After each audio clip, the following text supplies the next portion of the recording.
Leslie Kossoff. I'm the Chief Executive of Leadership Quantified, and I'm in San Francisco. What my company does is it provides the kinds of resources to small and medium-sized businesses that are normally available to major corporations in the form of world-class experts that I've gathered together so that the small and medium-sized businesses have the access but don't have to pay for it. My favorite disruptive hero is W. Edwards Deming. And he is the gentleman who is mostly seen as a quality guru and the grandfather of all things lean and Six Sigma. But in fact, if you really look at what his theory says, and this is why I consider him both a professional and a personal disruptive hero, is that embedded in his theory is the absolute belief that people can achieve far more than they are being allowed to by their corporations, that management can do something that will open up those floodgates of all of the capability and possibility that people have within them that they're not allowed to let loose because of the systems in the organization. And ultimately, through all of the measurement systems and all of the rest, what you actually find is that this is truly one of the most humane theories ever brought to management. And for me, once I was exposed to his theory and I recognized it for all of the layers that it brings, that was a point at which I started looking at both corporations and also my own life differently. I don't know if there was a specific moment, but I know what the specific thought was. And the specific thought, we're brought up in such a binary world. Things are right or wrong. Things are black or white. Things are good or bad. And in Deming's world, everything can be better. And it's incremental. And you don't fail because something didn't work out the way you wanted.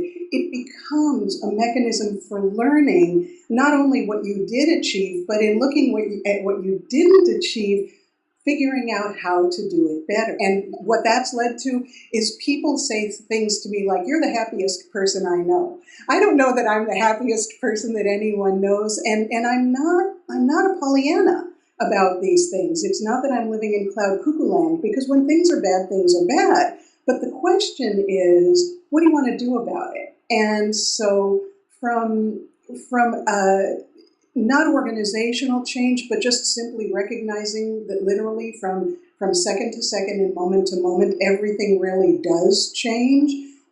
There is a control in there is a capability in there, and that it's in all of us. And so for me, I opt to access that on a regular basis. My favorite disruptive change is Paris.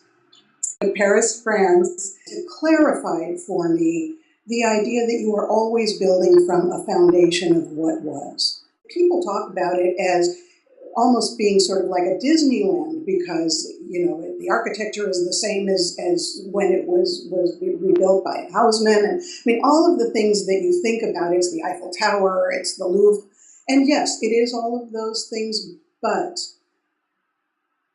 by recognizing and appreciating all of those things and what it took for all of those things to be built in their time, made me recognize even more what the opportunities and possibilities are for me and others to build what we want and what we vision. And it was a real changing.